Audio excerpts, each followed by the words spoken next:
One. Welcome, ladies and gentlemen, to we don't have a name. This is just the ITR Supershow, baby. Expert Hour. Well, what used to be the Expert Hour and the Boxing Shop coming together for a random midweek stream. What's good, fellas? Jack, Nibs, Ray. They used to be the expert hour until we put that. Yeah. Bury them with the ratings. Yeah. Is it because we won the ratings war? Is that why?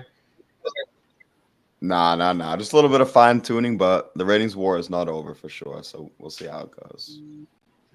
And are we gonna drop the new name now, or are we gonna wait till Friday to hit him with it? I think we can wait a little bit. So remember, I won't be here this Friday, but you guys will be hearing about it soon enough. So next week. Yeah, you got to hold on to that. Jack has to be there at the intro of that. So. Oh yeah, for sure. Hold on to the name for another week. And we got to fine tune the logo and branding and all that. Mm-hmm. We'll be good. What's up, Dana Jones? Thank you for joining us on this random midweek show. But this is what happens, man. We had to call the audible. I mean, Monday night was rough for us. Friday night was going to be rough for us. What's up, Angel Munoz? How's it going, bro? I know you got another fight coming up too. But yeah, so this is what we do, man. We came together. We said, "Fuck, let's do a midweek stream," and here we are. But fellas, how was your weekend? Did you guys enjoy the fights last weekend? Man, I did, bro. I think Diego Pacheco is that guy. He led off the weekend on Friday, and he was in there with the tough guy, right? Like we'd seen him in there with our guy Vibes. That was a draw, but a tough fight. And man, Pacheco took him out in 4. And to me, he looks like what he's supposed to be. I think he really is next. Yeah, I didn't see that fight. Oh, go ahead, Jack. I was going to say, I didn't see that fight, so if you guys want to take us through that one. I was going to say, yeah, I mean, we just saw, I think, 2 young guys in Boots and Pacheco that are going to be doing some big things. I was impressed with Pacheco just because, I mean, like Ray said, Gallegos had fought Vibes Van Sickle in his last fight. A fight a lot of people thought Vibes won, but it was still a close fight. But Pacheco really just ran him over and just kind of was too much from the beginning. So he's breaking down these 30 kind of veteran guys. So I do want to see him continue to step up because, like you guys said, I think he is ready for the big time fights already.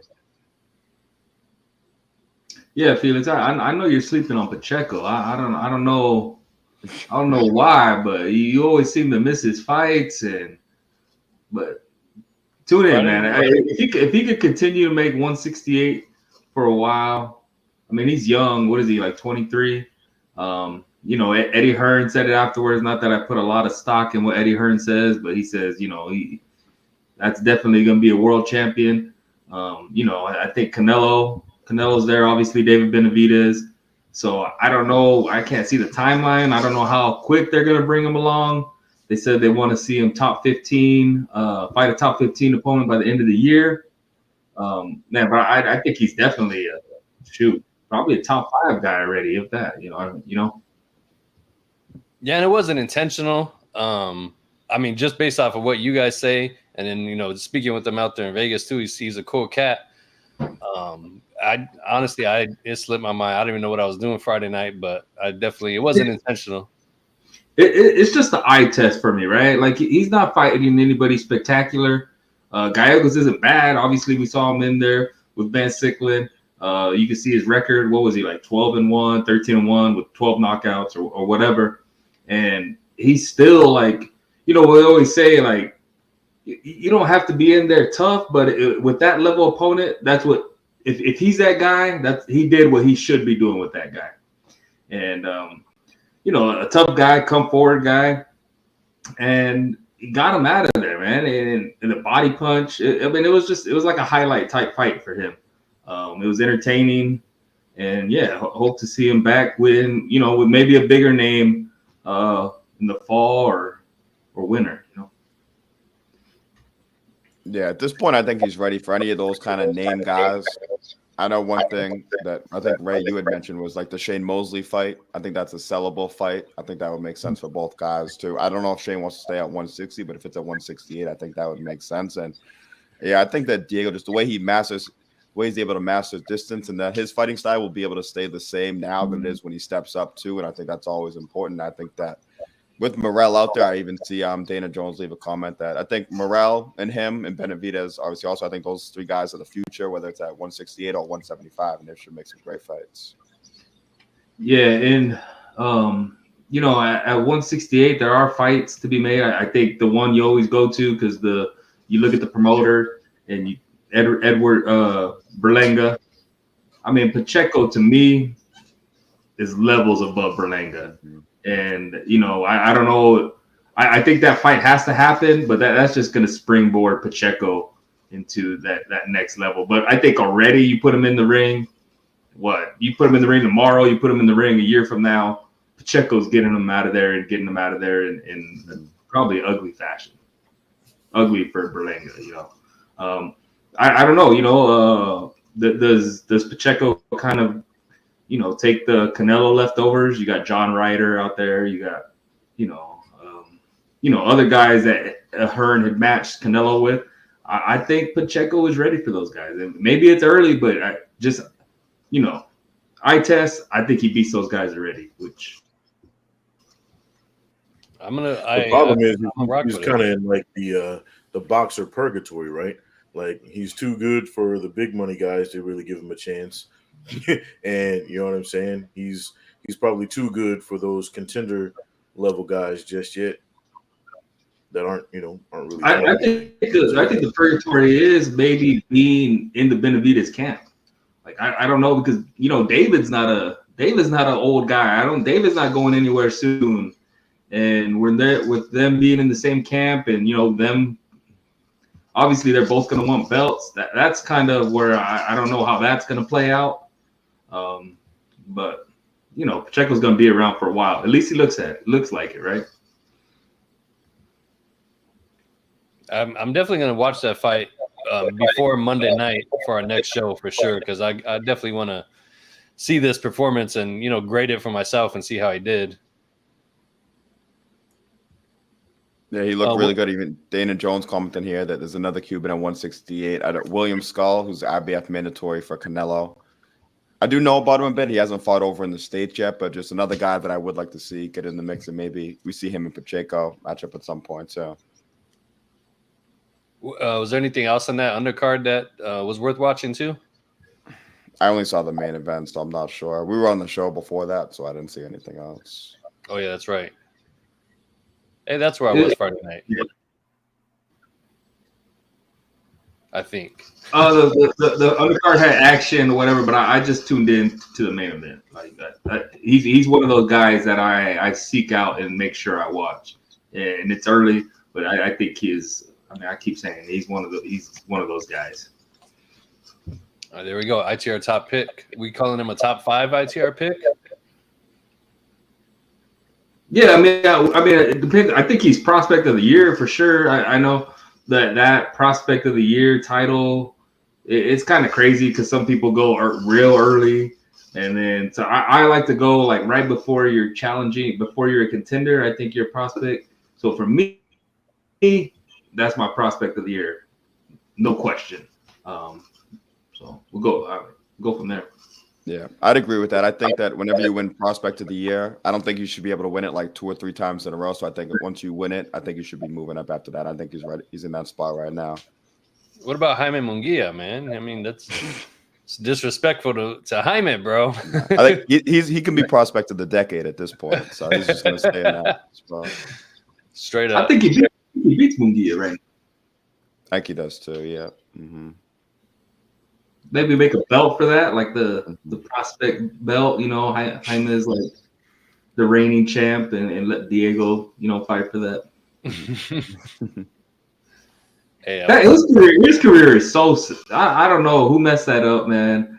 I just can't believe, you know, he became a champ and then just kind of regressed just so much. Whether matchmaking or I don't know if it's them not believing in him or I don't know what the reason, but you know, it's tough for me to think of someone that was like on the cusp and then now they just seem happy just, you know, staying at prospect. It's crazy. Yeah. And I mean, I'm not wicked high on him, but it is crazy that he beat Liam Smith like 5 years ago or 6 years ago now, where we're sitting here and he's fighting guys we've never heard of. Derevianchenko is at least a step up, but that was an older guy who still almost beat him. So hopefully he gets in the mix with some of these guys coming out. But after that last performance, who knows? They might want to kind of slow him down a little bit again. Can you slow him down more? It's wild, man. That's a good point, honestly. Yeah, I don't know what they're doing with that dude. It's kind of interesting, man. But it seems like it's kind of like. Oh, go ahead. I was just gonna say they I mean, we consider his step up in his last fight, his step up. But now it seems that because it was such a close, tough fight, it's going to be a step back for him again now. I don't know what to do or what they're going to do with that guy going forward. It's an interesting situation. Hot garbage. Yeah. Oh, go ahead, Nipsey. My bad.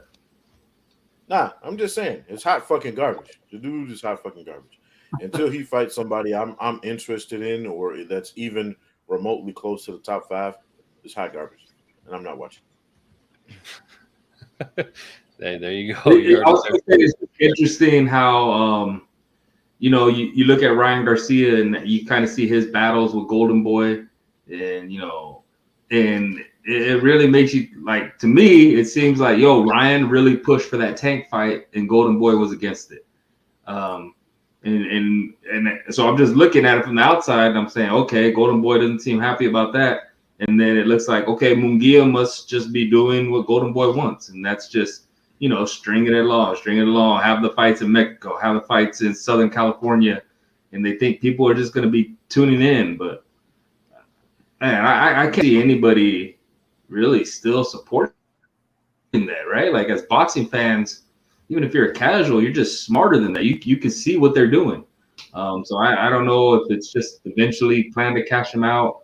But his career, like Jack said, he fought Smith however many years ago, and to think that guy is now in the position he's kind of further back than what he was, it makes no sense. And it's unfortunate, really.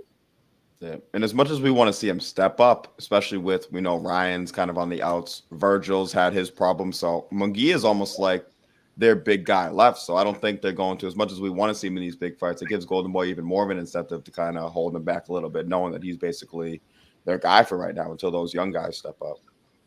Yeah, I mean, come on. They had Floyd Schofield headline for them, and I get they got to promote and they got to try to sell it, but come on, man. You don't be selling me that as the main event when I think he was minus 3,500 favorite. It's like, don't be trying to, like, I'm not that dumb, and it's just, yeah, I don't know what Golden Boy's doing, man. And hopefully, I don't even know what they can do, right? Virgil, we all thought was that guy. I think I said on here a few weeks ago, everyone says you're only good as your last fight. It's like, man, Virgil is irrelevant to me now. Like, why even mention his name, right? Like, you're not a fighter anymore. And that's basically, to me, that's all they have. Boxing purgatory, that's it right there. That's like he is in there. Yeah, you said you don't know what they're gonna do, but it seems like they might tap into that celebrity market a little bit based on that news that we saw. So I guess I'll see Oscar and in 6'9", Oscar trying to get that going. Hey man, at least I'd actually watched that before I watched Floyd Schofield and whoever he fought. So I don't know about that, but I know. I mean, I'm not gonna lie. I probably would over Schofield, to be honest. I think Dana says right there, Kid Austin can fight. I'm not saying he can't.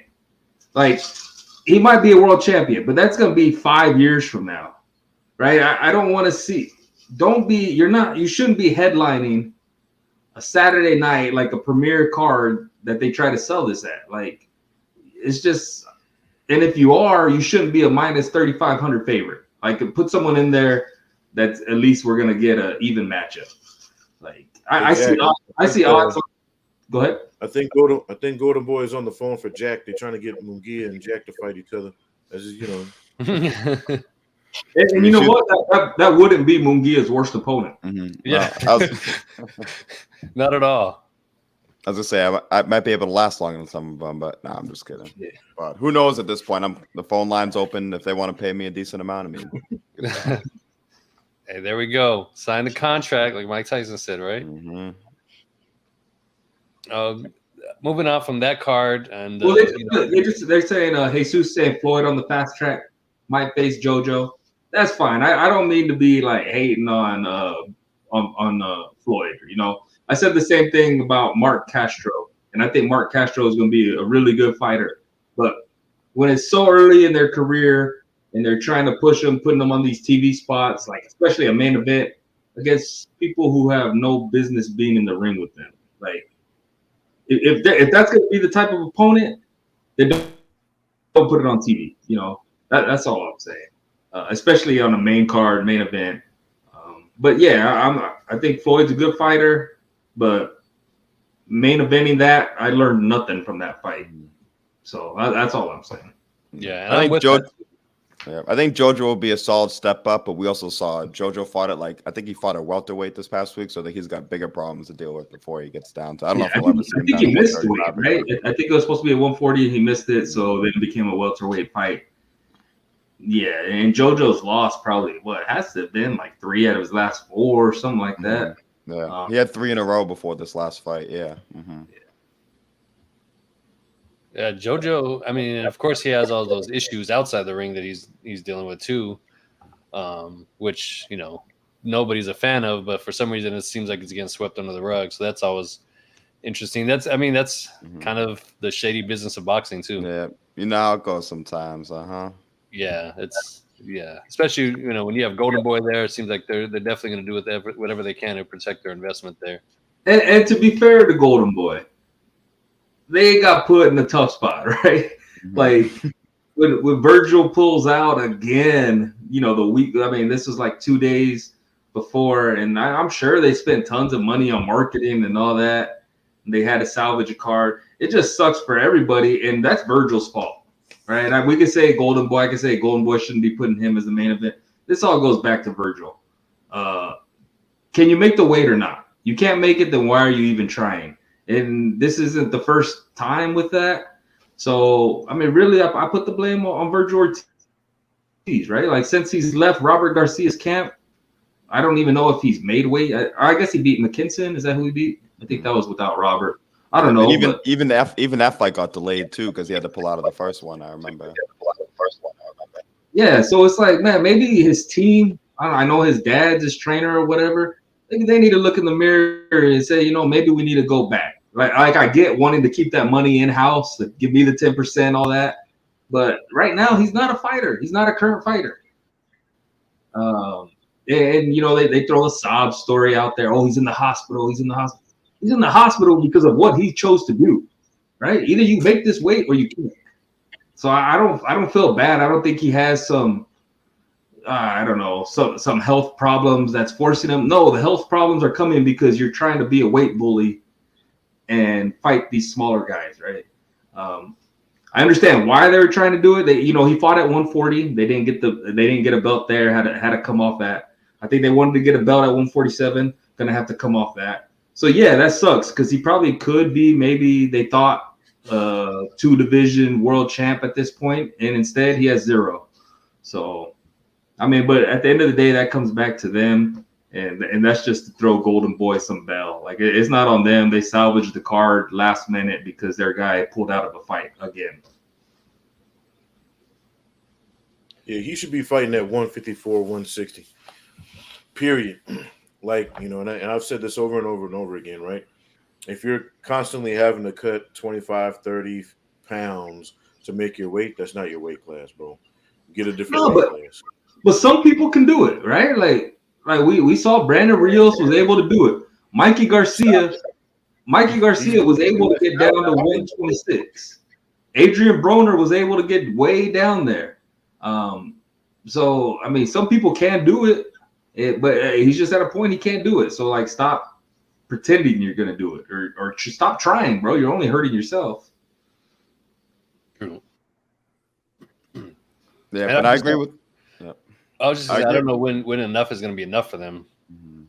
Yeah, I think now it is. Honestly, I think that you got to go up to 154. I think even 160 might be the better move. It's probably easier, even though it's higher up in weight. You got some vacant belts out there. I feel like that would be the move for them. And Ray made a good point too, just about it's not Golden Boy's fault per se, but I do think they should have had a backup opponent ready at welterweight. Just where both these guys, Stanionis had pulled out once before, Virgil had pulled out 2 times, 3 times in the past 2 years.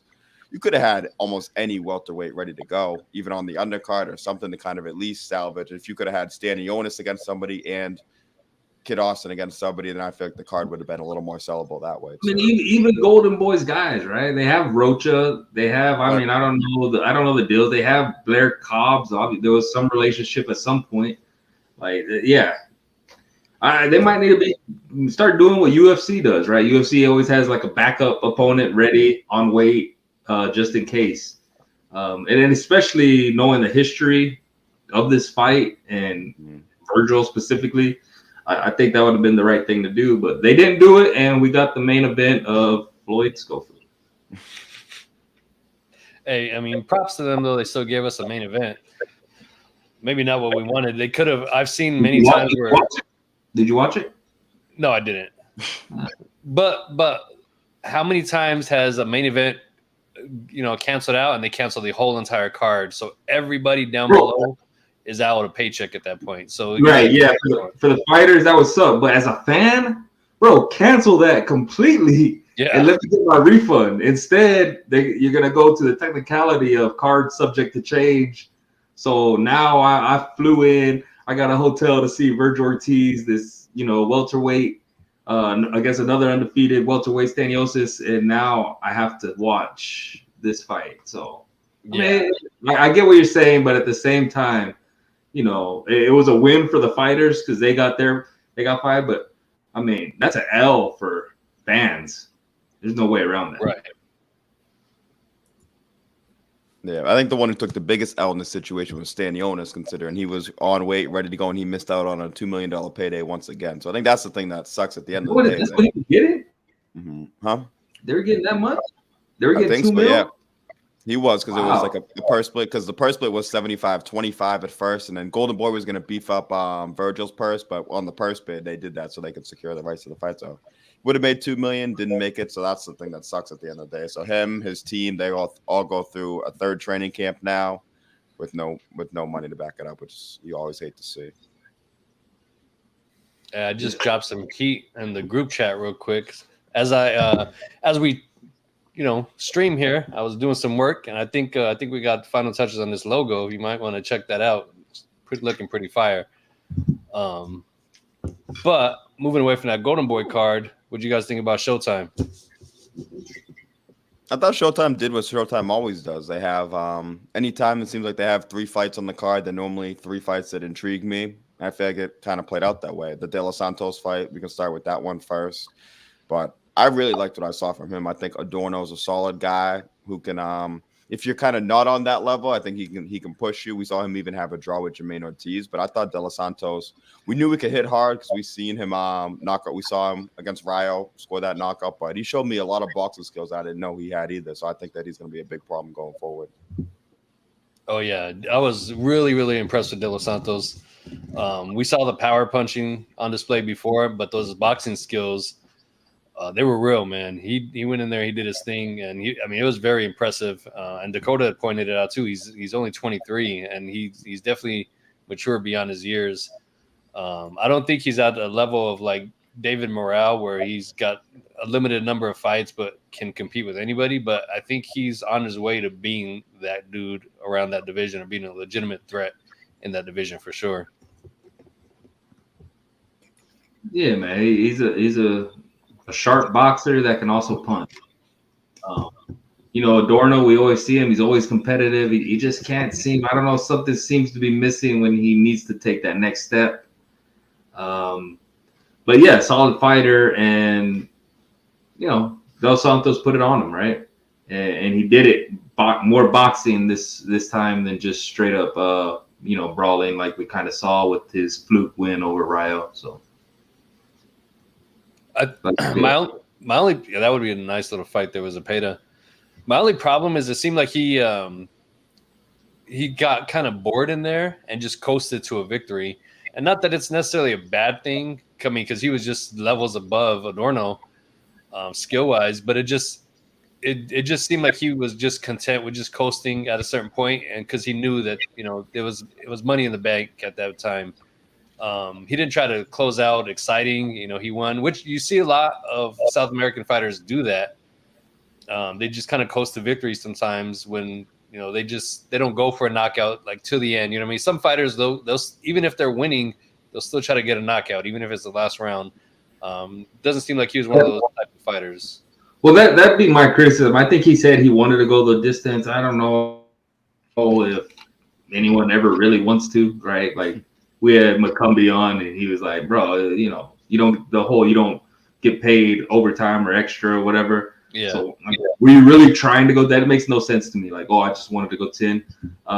And I think that he did a disservice to himself, right? Because where that weight class is kind of, you got a lot of names there, you got big fights there, and for him to, let's just say, a knockout would have benefited him more than a decision, right?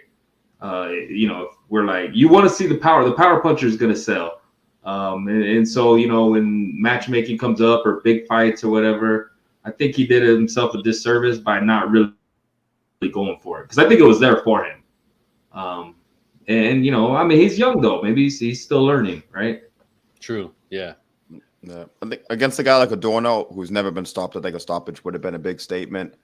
For me, I was still, I guess, kind of fine with it just because I didn't know if he had the discipline to kind of box the way he did. So I think I was impressed because we know he can bang. So I think to see the other dimensions, I think I was still impressed overall. But I can see what you guys are saying because had he got Adorno out of there, which clearly the level showed that could have been a possibility, I think it would have been a bigger statement. But I think he's kind of earned that next level opportunity regardless at this point. Yeah, and I mean, to kind of talk to this too, like, of course you can't knock out everybody. But it just didn't seem like he even wanted to try. He definitely just kind of coasted. But you can't knock out everybody, but that's what separates you from everybody, right? Like where Adorno's never been stopped. We've seen him beat, but he's never been stopped. Okay, so if he gets stopped now, we're like, okay, look, we've never seen this before. Now he's that much higher. We want to see. I agree. You can't KO everybody. I'm not saying, but I'm just saying he was to me, he was that dominant in the fight. He could have pushed for it more and showed us something that we haven't seen, which is Adorno being stopped. But I mean, obviously the guy has skills. He could punch. We can see that. I think, we're definitely going to see him again. I'm just saying he could have kind of separated himself, from others and put himself in a must-see position. Yeah, for sure. And I mean, we'll talk about it again in a few minutes, but I mean, if Boots had that mentality, then we would have seen a different outcome against Villa. You know what I mean? Same thing. Nobody's ever stopped him, and he could have not tried. He could have just tried to go for the distance. You know what I mean? For the decision win, but he went out there and did what he needed to do. But we'll talk about that again in just a few minutes. The next fight on that card. What was the next fight on that card? It was Yoelvis Gomez fought Marquise Taylor. Yeah. Marquise Taylor's sharp. Yeah. Mm-hmm. Yeah. Only one knockout for Marquise Taylor, but he's a sharp dude in there, and he's the kind of guy that the one knockout kind of fools people. I think that. Not that he's some big power puncher, but he's sharp enough. You saw with Yoelvis that if you're going to kind of let him hit you clean, he can't hurt you and knock you down too. So I thought that was anytime you see those guys who come up and get a few B-side wins, I think they kind of become easy to root for too. So I was happy he got the decision in the end too, because he earned that one for sure. Yeah, he dug deep and pulled that one out for sure. And I'm glad to see that they gave him the nod too. They didn't try to steal that one from him at all. I think he was overlooked, bro. I think dude was kind of looking past him and caught that work. I mean, so, sometimes you forget that, hey, there's another guy in there who's really trying to win. You know what I'm saying? Like, he might not be the guy that everybody wants to win, but he didn't know the assignment. Like, he came in there and tried to get his dub and improve his career. And people forget that shit a lot of times, and I think that's what happened. I think this is a classic case of he was being overlooked, and he got in there and gave a boy to work. Yeah, I agree. When you have a guy coming in labeled as a knockout puncher, and he's fighting a guy that has, 14, 15 fights or whatever with one knockout. You can't tell me he didn't think he was just going to come in, take whatever he had, and eventually knock him out. And that didn't happen. And, it was good to see a decision, because that did kind of seem, I know as we're watching the fight, like, man, can they rob him? Like, I think even the announcers were coming like, and making comments like, are the judges seeing the same fight we're seeing? Which is, pretty clear. But yeah, the right guy won, and yeah, Nib said it. You can't overlook, and I think that's what it was. That's not even talking about. He said, I think Gomez is changing trainer. That's what I was gonna get. Like, Joe Goosen's not that guy anymore. I don't know. When it's on big cards or whatever, they say, oh, they got Joe Goosen. They got Joe Goosen. Bro, what has Joe Goosen done lately? Right? Like, when I think Joe Goosen, yeah, he took the Ruelas brothers. He they say Michael Nunn. Lately, what has this dude done? He doesn't strike me as a guy that's making people better. Like, so when I see him in the corner, I'm not. He's not one of those trainers where I'm like, oh shoot, they got Joe Goosen, and maybe people finally start to realize. And it's also weird to me that he's on these cards, or is it TGB Promotions? I think that's ran by his niece or something, and then now you're the trainer and you got judges involved. I don't like the optics of it. I don't know if it really matters, but it's just weird to me. And I don't think he's a Hall of Famer. Cool. But current time, I don't think Joe Goosen is turning or making world champions. No, he's not. And he's kind of always been someone to struggle to make adjustments. I think when his fighters make adjustments for themselves, you can see it, but he's never someone he never really had, whenever they showed they went into the corner, he never really had a second option for Elvis to go to. It was kind of like, oh, do what you do. And if that didn't work, they kind of didn't have an answer. I think we've seen a lot of that with Goosen recently too. Bro, in my opinion, I think he's the most overrated trainer of all time, bro. Like, dead ass. Even, Ray pointed out to, the Ruelas brothers and, the guys that he's had. Was it really him or was it the guys? You know what I'm saying? Like, you get a couple blue chippers or a couple guys who are willing to get in there and do the hard work and, put their boots on every day kind of guys. You don't really have to do much to get a world champion at that point. But look at how long it's been since any dude he's trained has done shit. You know what I mean? Like, yeah, I mean, I don't know. People maybe. I always think of it too, like, again, just what Nib said, like, depending on the type of fighter you have in front of you, like, anybody could have trained them and they could have been a world champion. Like, look at the Ruelas brothers, though. He took them as kids and brought them all up. So, like, I'll give you that. I'll give you that. You want to put you in the Hall of Fame for that? Cool. But what are we talking about? How long ago was that? 30 years? Yeah. Like, you can't still be. I don't think you're gonna. I'm just saying he's not making world champions recently. And he gets a lot of credit for training Diego Corrales, but as I pointed out too when we were talking about it in the chat, he went 3-3 with Diego, so like it wasn't like a successful run. He evened it out. He did do excellent with Corrales, but he went 3-3 with him. The Freitas victory was big. This is real. He probably should have went. You said 3-3. So he probably should have went 2-4 because that comeback from Diego should have been disqualified for continuously spitting out the mouthpiece. Oh, come on, bro. Get out of here. We're not going to talk about the greatest fight in history like that. You can't do that, bro. Hey, you know what? You owe me a shot, so I think it's time for you to pay up right now. You owe me 2 shots, actually. That was a half a shot, by the way. I'm sure you guys saw that on the camera. He barely filled that shot glass up. If you know these inside the rope shot glasses, they carry about a shot and a half. So if you want one, hit Felix up. We've got the merch. But Felix, come on, you know what I'm talking about. They are pretty big. Take one, Nibs. Go ahead and take one for the team. And fill it up. Let's see you take do a whole shot or a double shot because they are pretty big. And if you do want a shot glass, holla at us, man. Hit the DMs. You already know. Actually, So we I got some. moved, and I haven't been able to find my inside the ropes shot glass, so I'm paper cupping it today, buddy. Oh wow, you got the Puppuccino Starbucks shot glass right there, bro. Well, Nibs can't find his shot glass, so but if you guys want one, send a DM and we'll make an arrangement. We And might give one away I before owe the end of the show.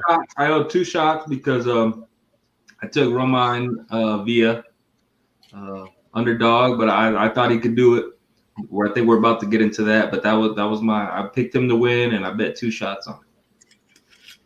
Yeah, let's get into it, man. Let's before we talk about Boots and how impressive he was. I mean, man, I was hella impressed with Roman Villa. I mean, that dude is a machine. He was nonstop.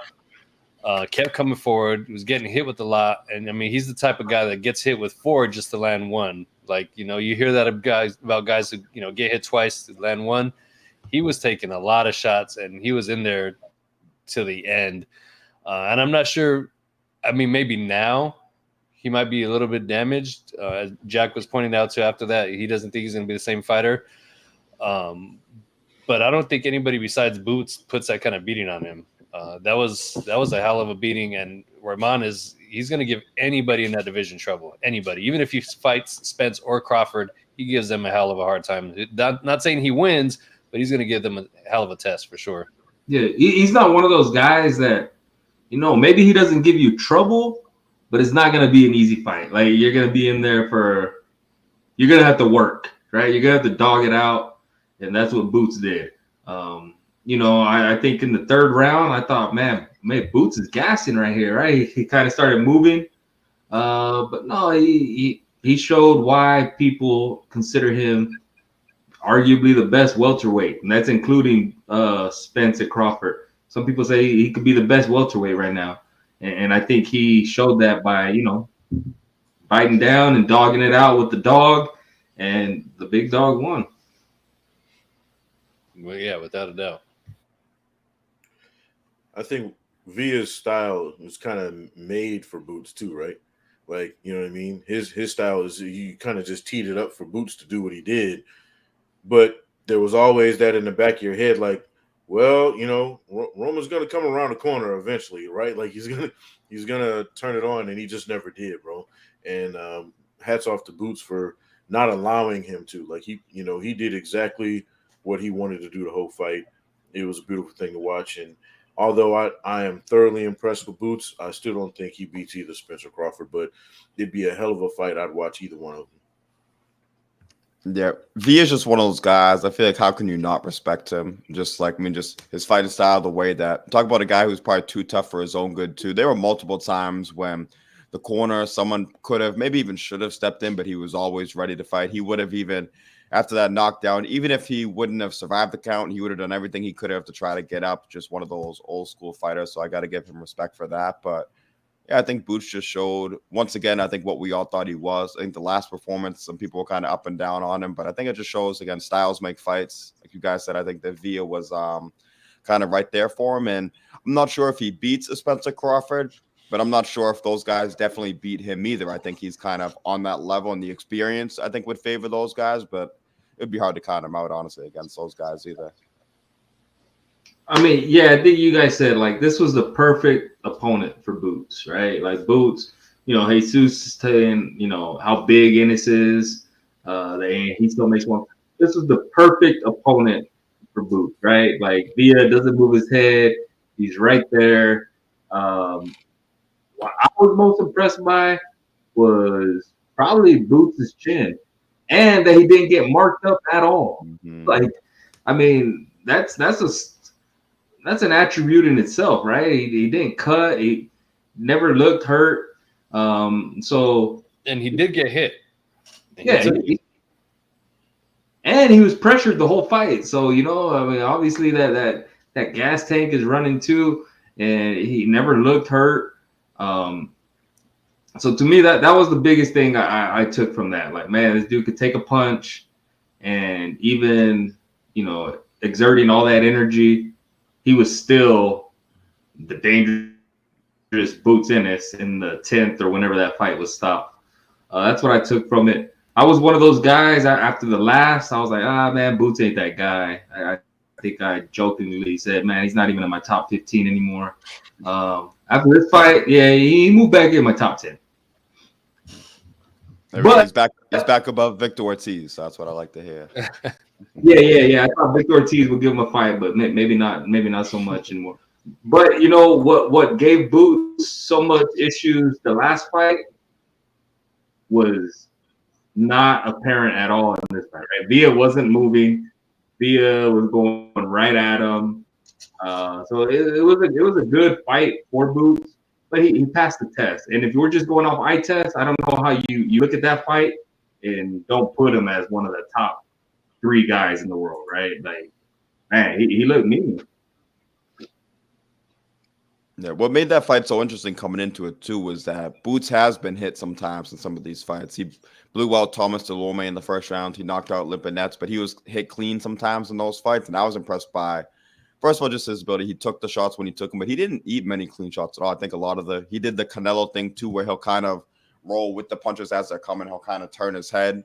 He blocked a lot of the shots too. So I think his defense really impressed me. And he knew Villa hit hard. He probably respected Villa more than his other opponents, but the way he was able to either catch shots on the gloves or, like I said, he was able to kind of turn his head and ride with the shots like we see Canelo and other guys do. I think that impressed me also, especially up and close. Do you think it's just a size thing, though? Do you think he's kind of like, I don't know, maybe like a J-Rock where, bro, they're just so big, you're not going to hurt them, but then once they go up in weight, it's kind of like, all right. Because like you said, I know you give him props for his defense, but I'm looking at it and he does get hit, right? And yeah, I guess it doesn't matter. I mean, he's 147 pounds. He's gonna fight welterweights, and I think he beats most welterweights. But you know, I don't think he can take those same shots from, you know, Tim Tszyu, Erickson Lubin. So I mean, it's gonna be interesting to see how his career develops.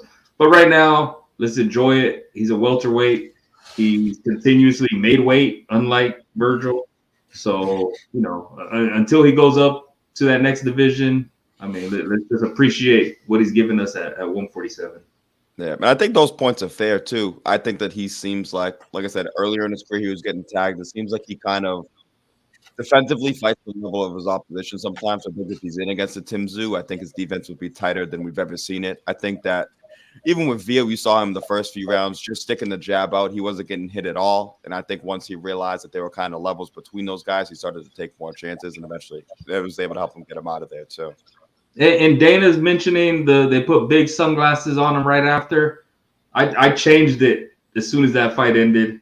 You know, I had to watch that UFC main event, so I didn't see that. I was giving him props for not getting marked up. I didn't see that, but I mean, regardless, he never seemed hurt.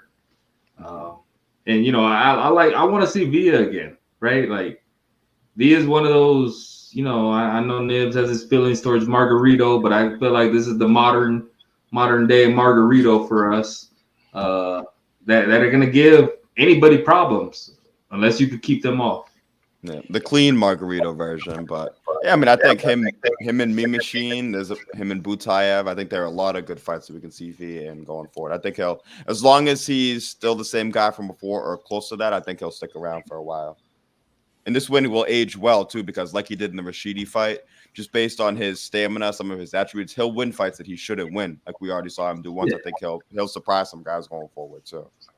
Yeah, if you can't hurt him, I mean, Boots was able to hurt him, and he was still going forward, throwing and putting him here. Right. So I mean, if you can't hurt him, oh man, you're gonna be in a fight that you probably don't want to be in. I think in any other division of Villa is a champion, right? Like I think he's got a strap, but he's in, you know, as deep as it gets, you know, and you know, going against Boots. I mean that, you know, it's kind of hard to you know, get your ass whooped and bounce back, but I think he will. I think that, you know, like, you know, you guys are saying, I think he can beat just about anybody else that isn't, you know, the top tier guys. I think, you know, a lot of those guys below the top tier are food for Villa. You know what I mean? Like, I mean, I'm watching what he did to Speedy, and I wasn't super high on Speedy, but, you know, that round goes another 15 seconds. Speedy's out of there. You know what I mean? So, and I think the game plan going in there against Boots needed to be completely different. Like, I think they thought they could just do the same thing they do to everybody else. And you can't do that against a guy like Boots Ennis, bro. And he proved it, and he proved that why he's levels above where VA is. I'd love to see him against anybody, to be honest with you. Yeah. As for Boots, I think the only we talk about tiers. The only tier that's gonna beat Boots or could beat Boots, maybe they're fighting on July 29th. Mm-hmm. Like nobody else beat him. I don't know if they beat him, but I mean, no, we'll see. As for Villa, Jesus is saying Ennis versus Staniosis versus Thurman, Ugas. I think Boots beats them, right? And I like Thurman, but to me, like I want to Thurman Villa. That's a bigger fight to me. Like I want to see that because it kind of has, Thurman likes to box, butt move. And then he'd have someone that's just gonna keep pushing him. And I don't know if Keith at this point in his career can really dig down and get that. So to me, that's a fight that like, damn, I don't want to see that. But as for Ennis, man, yeah, he could beat Staniosis. I think he does. I think that's also tailor-made for him. I think he's just waiting for either the champ, and if they have a trilogy, that sucks for him. I don't know what he does. Go to 154. I can't see him. I know he makes 147 and he continuously makes weight, but that can't be easy. Mm-hmm. Yeah, kind of like Virgil. I think he'll be at 54 and then 60 eventually too. With Jesus' comment, I would like to see the Stanionis fight. I think for me, stylistically, the Thurman fight would answer some more questions. I pick him to definitely beat Keith, but like you said, Keith does, as long as he is more of the old Keith and he is on his toes and he's boxing, he's moving around. I think that would be answer some of the questions that were unanswered in Boots' fight before this one with the movement, seeing how easily he could track Keith down. I think once he tracks Keith down and starts digging into that body, I think it would get ugly. And I don't know if Keith would be able to kind of bounce back from that, but I think I'd be interested to see that. And as far as the Spence Crawford winner, I don't think we'd see Boots fight Spence because I think if Spence beats Crawford, I think he's looking for that Canelo fight at a catch weight or at moving all the way up to 168. But I do think the Bud fight against Boots maybe could happen. Even PBC, if Crawford's on a 3-fight deal, if he does beat Errol once and then beats him in a rematch, PBC does have Boots too. So that could be their way of trying to kind of keep the titles with them. So I think that a Bud fight against Boots is probably more likely than a Spence one because I think Spence will be moving up. And Bud could move up too, but that's what I think. And it's a shame that we've talked about how those two guys have the titles locked up right now, and realistically, they're gonna still have them locked up for another year and a half. And I mean, nobody really considers the interim champions the champions, especially when the two champions are active. So I mean, it's gonna be.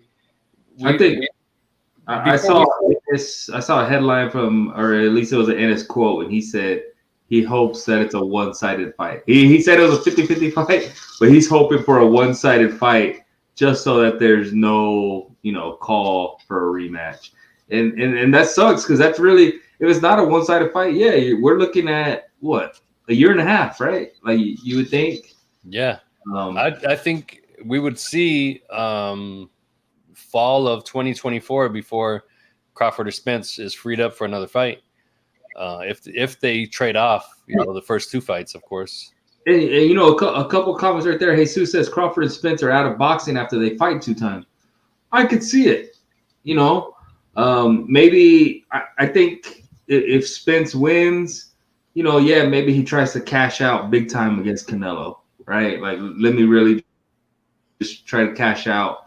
And maybe the same for Crawford. If he wins, he's looked at, legacy solidified. Why is he gonna, run that back right away against Boots Ennis? So I mean that's legit right there. So then you're just kind of waiting for vacant titles. I don't know. As for Michelle, she says, "How is Keith Thurman still relevant?" She lost all respect. I mean, why you lose respect for one time? I like one time. What's your beef with Keith, right? Isn't that crazy that the worst thing that can happen is if Bud and Spence give us an all-out war classic fight, because that means they're going to run it back. You know what I mean? And the second fight will probably be more of the same. You know what I mean? So that's kind of like the worst case scenario for Boots, is if they have a classic fight, then it's because then the next fight is going to be worth 10 times as much. So it is what it is. And then when they're making that much money, or they made that much money, why would they take less money to fight the younger, bigger guy? So they wouldn't. I'm hoping. I mean, I feel what Boots is saying. I hope it's a one-sided fight. I don't want it to be one-sided. I want to see a good action-packed fight, but for the sake of that division and the sport, you do kind of want it to be a one-and-done type of thing. Maybe not an immediate rematch, but I mean, we'll see what happens. I don't think it's going to be a one-sided fight on either side. It's going to be I can see it being a Leonard Hearns 1 type of chess match until Spence takes over and whoops. I think both guys have too much kind of pride and ego for it to be a chess match, right? Like I think they're both, you hit me kind of good. People think that look good. I'm gonna go and get you. That's what I think. Maybe that's just me hoping, but I think that's Errol Spence's personality, right? Like he's not gonna let Crawford get off on him and then just kind of try to play it smart. I think he's gonna go, and then obviously with Bud, I think that's one of the things that makes Bud is when it's time to turn up or he gets told that he's losing, he goes for it. So everything's headed towards this great fight. Let's just hope it lives up. We've seen fights not live up to it. I really think this is one that can't miss. Yeah, I think it has to live up stylistically. I think it will be a chess match early, but like I said, I think once one of them kind of starts to step to the other guy, I think if Bud clips Spence with something, or if Spence starts walking Bud down, the other guy's not going to go down lightly. But I think there's still two options for Boots to get a title kind of soon. One would be that the IBF, he is the interim champion, is that if they eventually were to strip Errol of one of the titles. But I think if they do have a rematch at 147, we talked about the money being involved, and these sanctioning bodies are all about money at the end of the day. And I think that they would hold on to those titles for as long as they can. But the other option is that, let's say if Spence wins against Crawford the first fight and he says, okay, I'll fight you again, but it's got to be at 154. I can't make 147 anymore. So if you see a rematch at 154, then maybe you could see him and Stan Jonas in a unification at that point, because they'd be WBA and IBF champions. So we'll see. I think there still are other options out there, but it all comes down to obviously what happens on July 29th first. Yeah. It's crazy, right? Because we all, as boxing fans, say we hate that there's so many belts.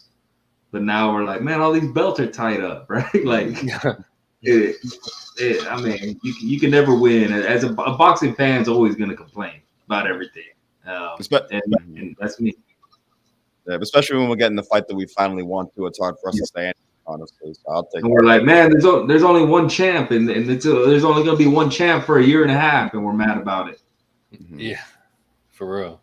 I mean, what if the first fight is a draw and we get a kind of a Fury Wilder type of series of fights with them too? I mean, that's always something that could happen too, because I think in order for there to be a rematch, it is going to have to be competitive some way or another.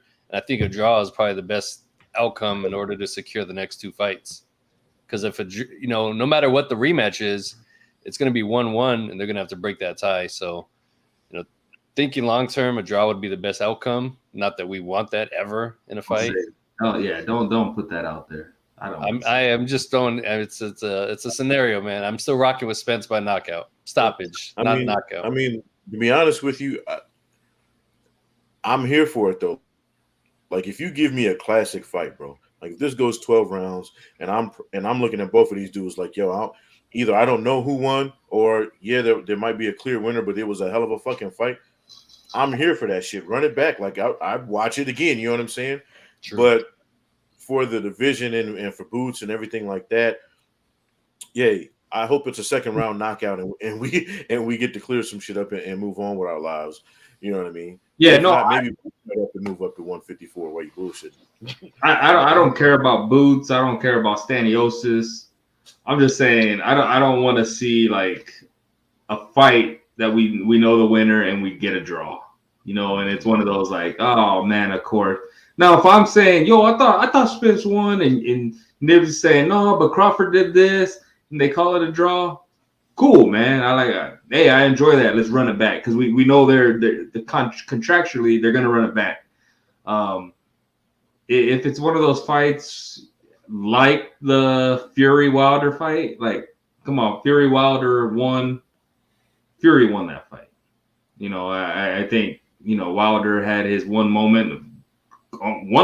great moment, almost ended the fight, but Fury won that fight, and then it was a draw, and that one was kind of like, come on, man. And then we got there's so much that can happen, which makes me excited for it. I just hope it's legit and it plays out how it should. Yeah, 100%. That's what I think. I just want it to be, as long as the right guy wins at the end of the day, or if it's a draw that rightfully should be a draw. I think that's all I care about, because the last thing we need is, we've had such a great year. This is such a big fight. The last thing we want is a big fight like this to have a dark cloud over it, to have a decision that people debate going forward, this and that. So I was just going to say that too. I think if it goes all 12 rounds, I think there's going to be a debate no matter what. Unless there's like a clear cut, like this dude did not win a single second, which I don't see happening. I think there's going to be a complaint either way. It's just going to be at that level with those kind of fighters. You're going to see that no matter what. Depending on how the story goes, like with the fight, and how like boxing purists see it. But I think we're going to see that regardless. I do feel like their styles though are kind of the same, that we shouldn't see that, right? Like sometimes with the boxer, if you have a traditional boxer and you could say like, man, well, he landed this many punches, but then this guy only landed so many punches, but they were power punches. I think these two guys are kind of both go at it. And if they really go at it, I think we're going to get a definite winner. And I think that's Spence by stoppage. But I like this too because somebody takes Spence's keys so we don't get into another car accident. Shit. I like this too because it reminds me of like other sports. They have series, best of 7. You know what I mean? And I wouldn't mind seeing all 3 fights, because at that point it's like 2 out of 3. Let's see who wins type of deal. But can you remember? I don't know if I like this. Like, can you remember another fight where we're already like, oh, this is a trilogy? I don't know if I like that, where it's like, we're gonna see a trilogy. Like even with the Deontay and Fury, we weren't like, oh, we're gonna get a trilogy out of it. So where this one is kind of like everybody's already talking like, oh, we're getting 3 fights. I don't know if I like that.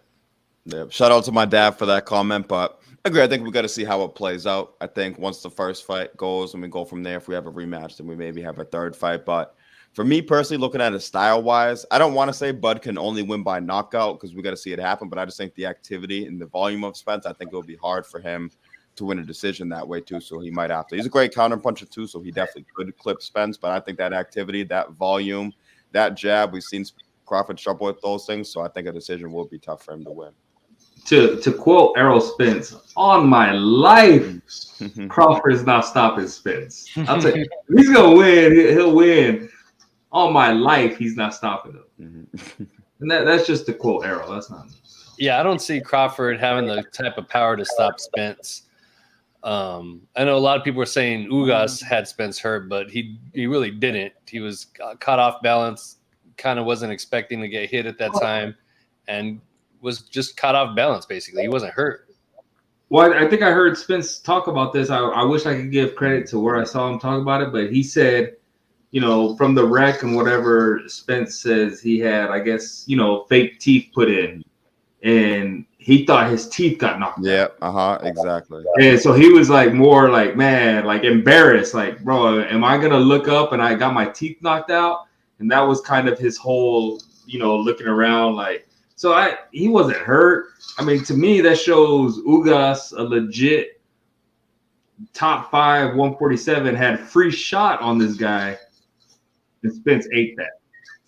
But yeah, from what he says, he thought his teeth got knocked out, and it was kind of like embarrassment. He didn't want anyone to see, and wasn't even worried about this, top 147 pounder right in front of him swinging at him. He was more concerned of, looking crazy with no teeth. Yeah, I remember seeing him say that too, and clearly I think that's a justified. If any of us thought we lost our teeth, I think we kind of all have that same reaction in that too. So fair enough. Yeah. And he got back to whooping ass right after that too. So Yeah, right after that. Right. Immediately. So I take it everybody's picking Spence. Is that what you guys are doing? I'm rocking with Spence.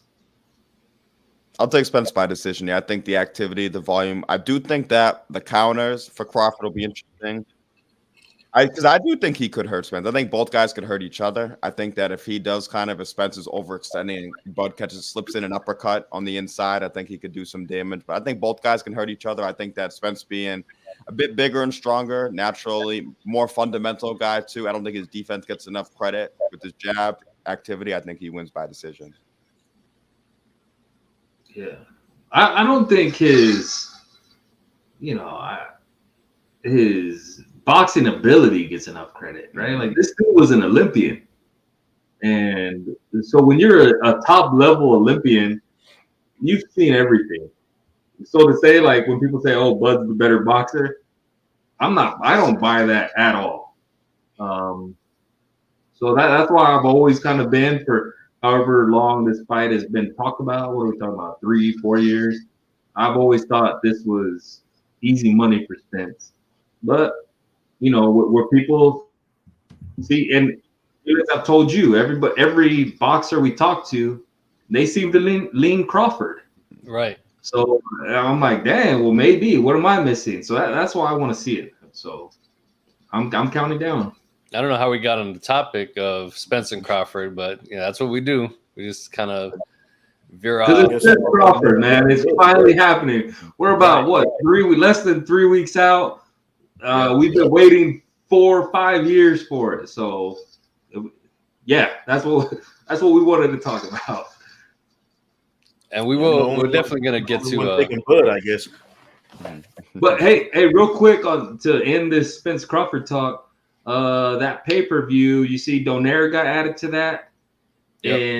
But the biggest thing for me was that we lost Jesus Ramos off that card. Yeah. And I think, how high I was on Pacheco earlier in the show. I think Ramos is a top 3 154 already. So I was really excited to see him on the card, and it sucks he's off of it. But we're gonna get Donaire in a bantamweight title fight. So yeah, just to throw that out there. Yep, and I think that Ramos is legit, like I said, at 154. I think Mendoza's getting a lot of credit for the Fedora knockout, and rightfully so. But I think people got to remember too that he fought Ramos before that, and Ramos beat him relatively easily too. So I do think he's legit and a step above even a Mendoza at this point, also. As did my boy Larry hard-hitting Gomez. Yeah, and that's the beauty of boxing. You see stuff like that happen. I think Ramos is 2024 is gonna be his time to shine for sure. Yeah, it sucks for him, man. It sucks that that the opportunity, the platform. He had the big platform with the Benavidez implant, and he had this one, and for him to be hurt, that's gotta hurt. Hopefully, Showtime makes it up to him, gives him a Showtime main event or something. But yeah. And they've been taking care of him. I think this would have actually been his 4th straight pay-per-view card. He was on Plant Benavidez. He was on the Tank Rolly card. He was even on the Thurman card against Barrios, I think. So they have been kind of taking care of him. I do want to see him fight a little more often, but I do think that they've been giving him big-time opportunities. I mean, just taking Joey Spencer, and I know he did Joey Spencer dirty. I don't think Joey Spencer's a bad fighter. Like, I think Joey Spencer's competitive against a lot of those guys. But that's just how high I think of Ramos. So yeah, I hope he gets better soon. And hope he gets a good opportunity on a big platform. Sucks. Yep, and I see Jesus commenting this. I wouldn't doubt that. I do think that at the end of the day, money talks, and I think that if they could make it into a trilogy, I do think that I see this here, Spence Crawford 3. I think that they probably would like to see it. I think it would be cool to see. I think we got to see, like we said before, the first fight and the second fight play out first, but I wouldn't be against it if we do have 2 great fights.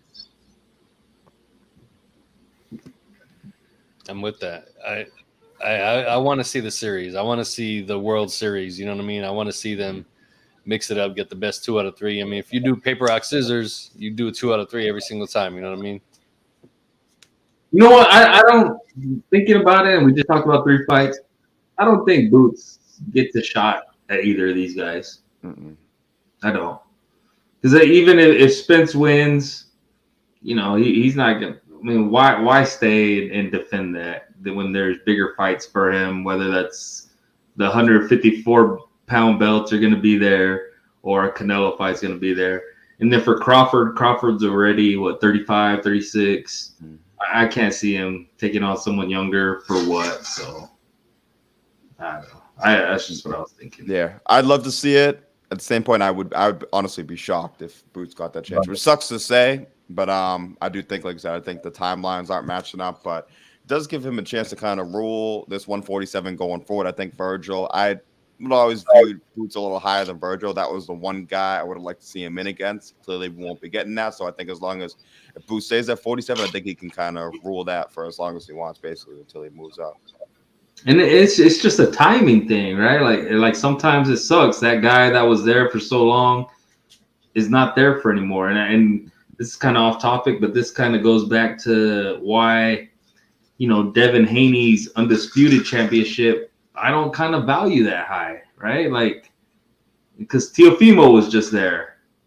And then, you know, you beat one guy and now Devin Haney's at, but like he wasn't in that mix of, you know, when Teofimo was there and Loma was there. It's just all timing. That's boxing. That's a sport. You could go through the history of it. And for some guys, it sucks not getting that opportunity. But yeah, man, I don't think Boots gets that opportunity at either guy, no matter what happens. Let's go on to this coming weekend. I mean, we did have one fight that I was interested in was Richardson Hitchens and Montana Love. That fight's not happening either due to an injury. I think it was from Montana Love. One of the two got injured. I don't remember which one. I think it was Montana Love got injured, and that fight got postponed. I was really looking forward to that. But, of course, my girl, Alicia Baumgartner, she's getting a chance to redeem her one single loss against Christina Lindartau. That should be fun. I think she'll definitely get the win there and redeem that loss and look spectacular doing it. I mean, her buzz is really getting bigger and bigger. So I love that she's getting a spotlight as a main event again here.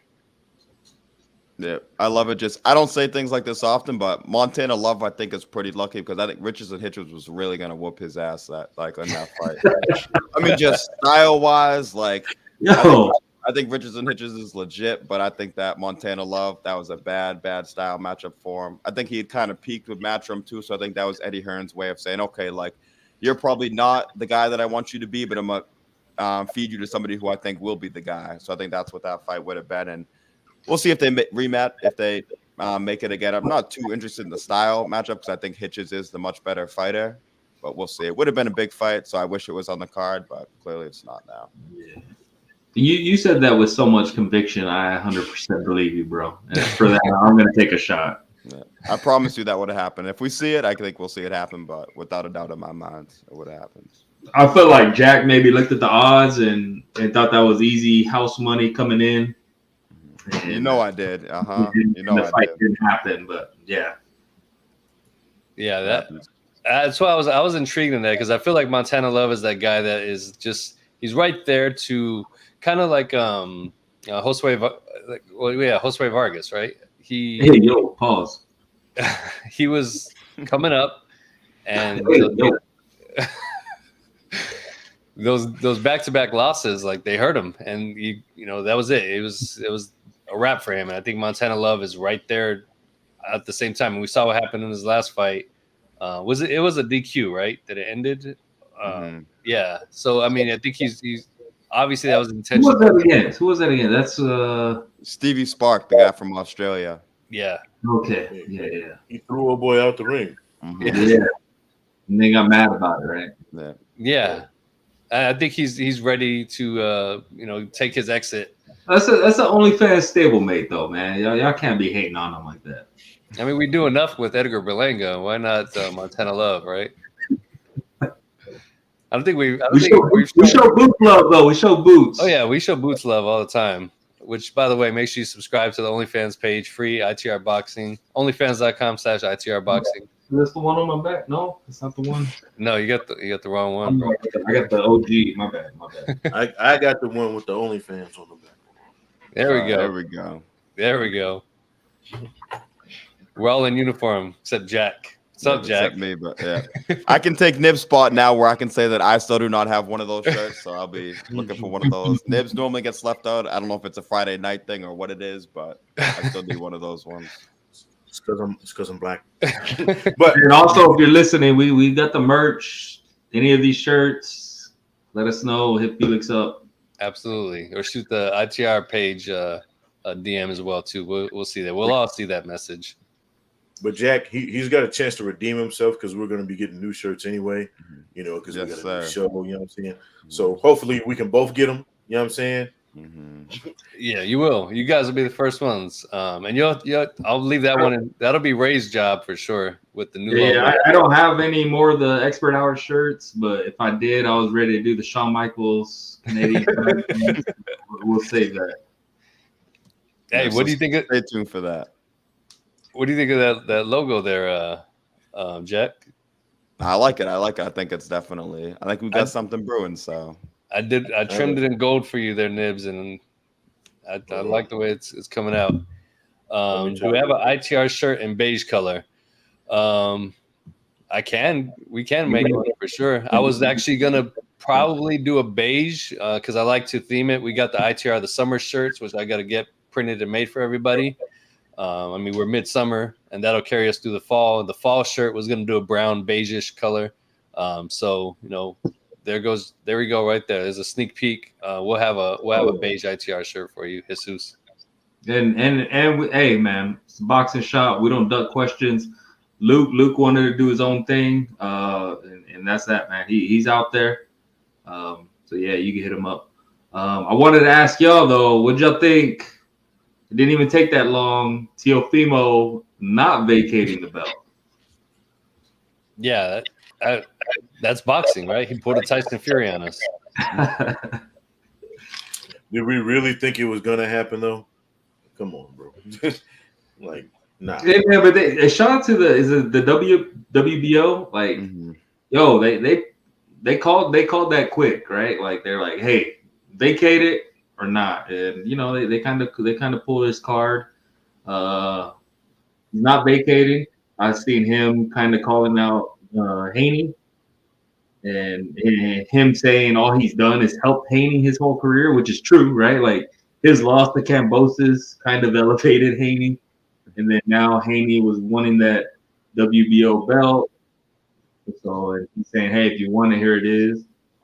I think that might be the fight to make, and I think that's a very good fight if it happens. No, it is, and no disrespect to Arnold Barboza or Jose Ramirez because they would have fought for the vacant title, which would have been a solid fight too. But I think we all agreed that we'd rather see Teofimo and Devin fight. I think they've had the build up; they've been kind of in talks for years. It's never a serious thing, and I think that I knew Teofimo wouldn't retire. I wouldn't have been shocked if he did kind of relinquish the belt and just kind of take some time. We know he's got some personal things going on he has to deal with. So I wouldn't have been shocked at a little layoff, but clearly he's not retiring. And so I would love to see the Haney fight. I know last time we heard Tio Sr. and Bill Haney talking about it. Tio's dad said they needed $20 million for that fight. So if that's what they need, I don't think we'll see the fight happening. But at the end of the day, I think we could see the fight happen. I think that Haney seems like the kind of guy who, if he wants to make a fight, it'll happen. If Teofimo wants to fight, I think we see it at some point. It's a great fight, so. Yeah, hopefully it happens, man.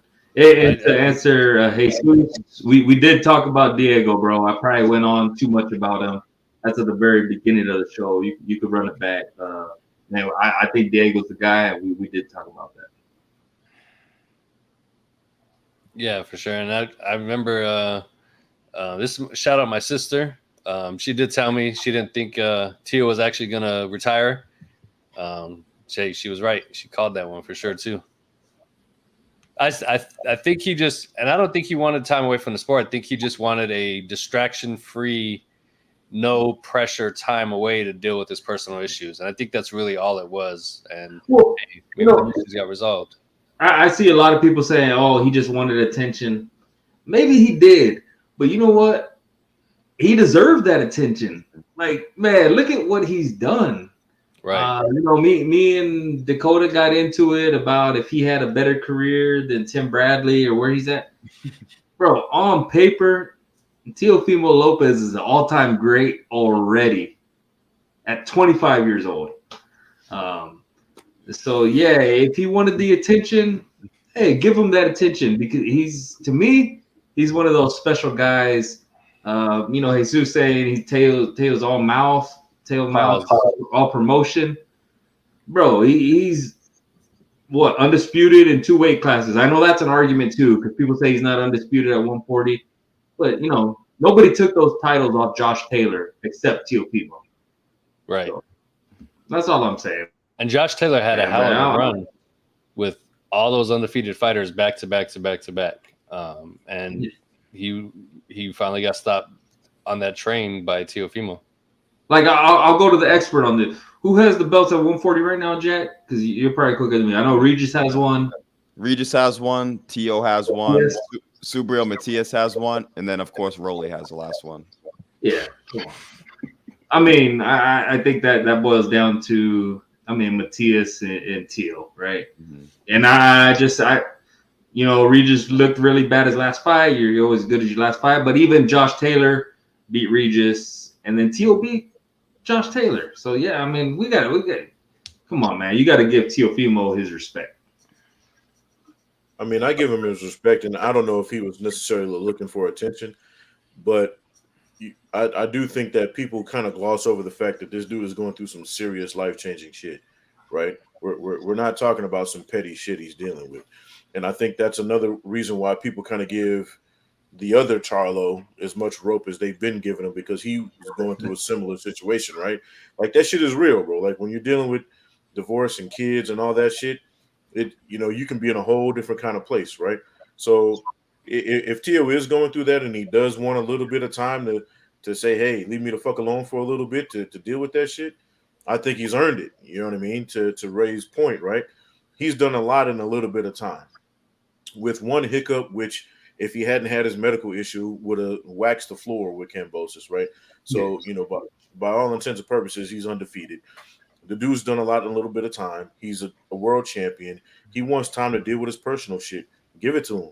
You know what I mean? They're not stripping Charlo, and he ain't fought in 2 years, right? Because he's dealing with personal shit. Right. Let the motherfucker deal with it. Yeah. But and like Teofimo said, man, if you really think about it, Devin Haney is has benefited the most from Teofimo. Because I know we give credit to Devin Haney for going to Australia, but come on, there's 5 guys that would have beat Kambosos, right? Like, Haney was just the one to go over there and actually do it, and that doesn't happen without Teofimo, whatever. So yeah, I kind of do want to see Devin Haney, Teofimo, and I think that's a good fight. And if they're both with top rank, hopefully they can make that happen. Yeah, because I think those are all fair points and fair criticisms of Devin. I think that's why this fight is such a big fight, because if Teofimo beats Devin, then he can continue to say, okay, that shows the Kambosos fight was just a hiccup and I am still that guy. And if Devin beats him, Devin can say, okay, well, this is why I've been wanting this fight for a few years too. So I think it would answer a lot of questions, and I really do like that. Would be I saw Jesus said it would be a boring fight. I'm not so sure. I think when Devin has a guy who kind of forces doesn't allow him to fight boring, I don't think he does. I mean, the Loma fight wasn't a boring fight at all.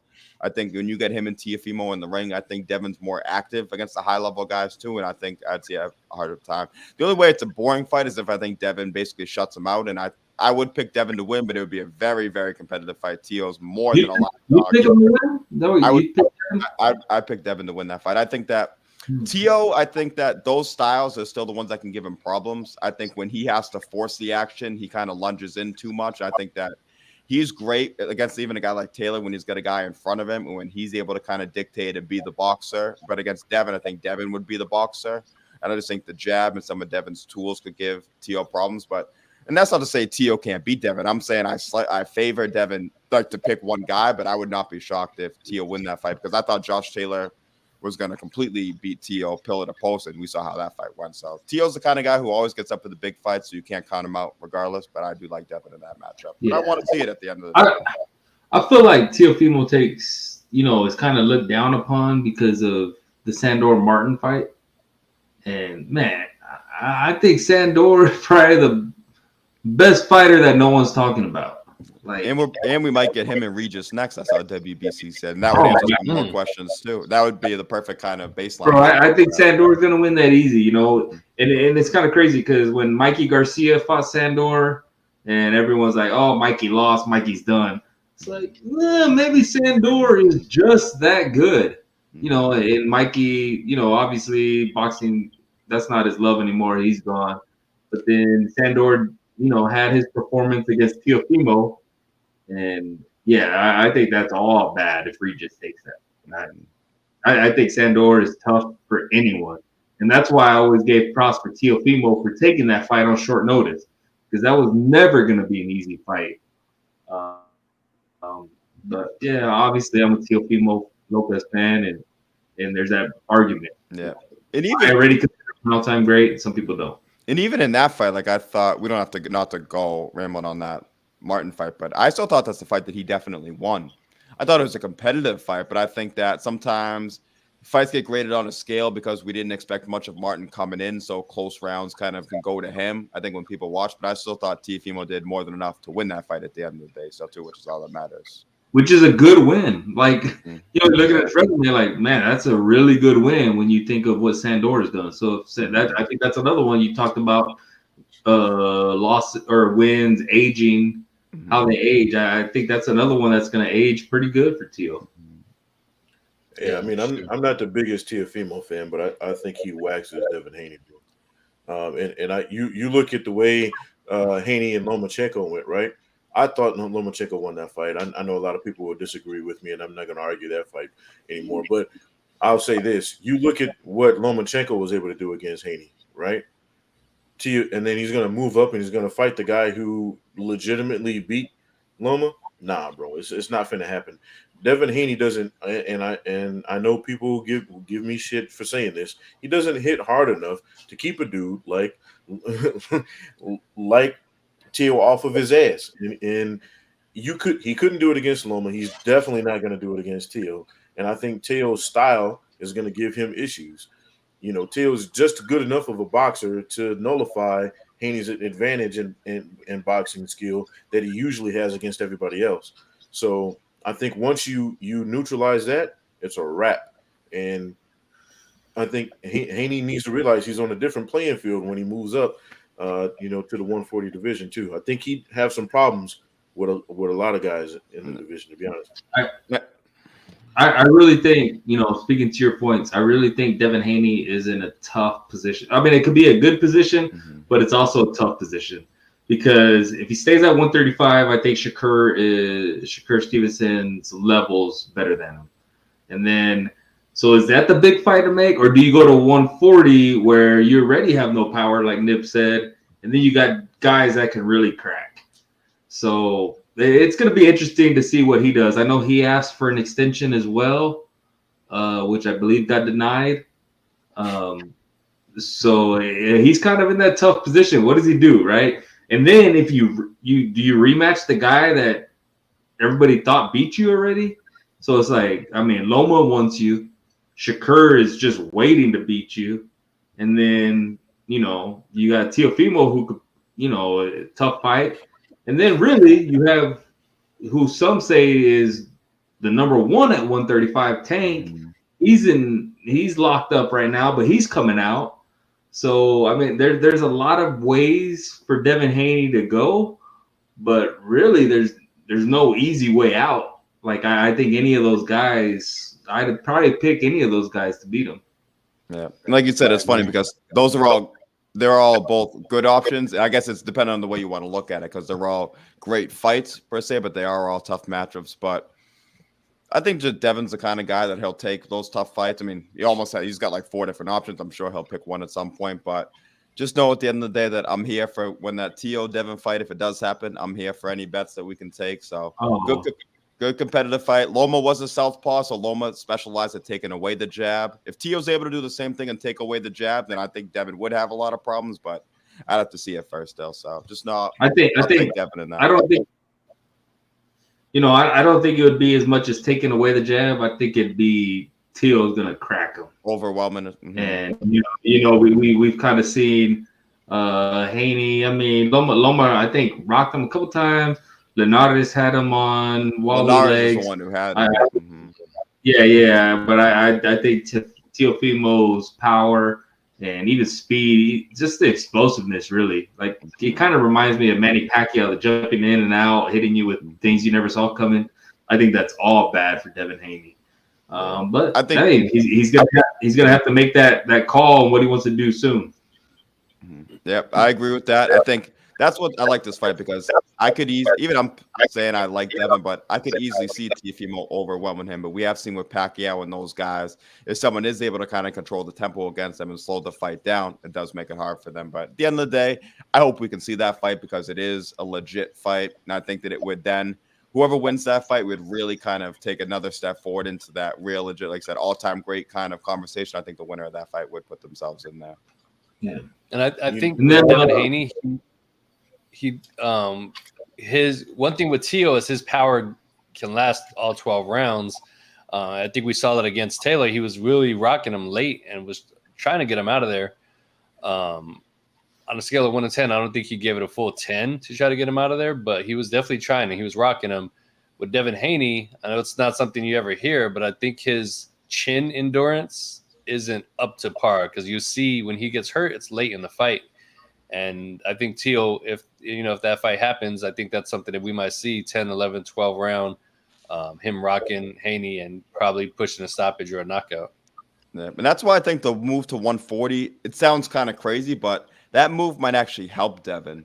True. I think that being such a big guy, you're cutting down to 135. And Nibs always talks about when these guys cut down all the weight, you leave some of yourself on the scale too. So is he ever going to be a big puncher? Absolutely not. But do I think he could maybe, if he's rehydrated more, could he have a bit more pop and more importantly, do I think he'll have more endurance and he'll have the better ability to kind of take punches? I think at 140 you could see that too. So he is facing bigger guys, but I also think he'll be a bigger and better version of himself. So to be determined if that'll even out in his favor or not in his favor. But I think that's a point also that's one to bring up. You know what's crazy is out of all those fights that you got, all those options that you mentioned, taking Tank out of prison might be the easiest fight for Devin Haney. You know what I'm saying? Because Tank saves him, bro. Tank saves him.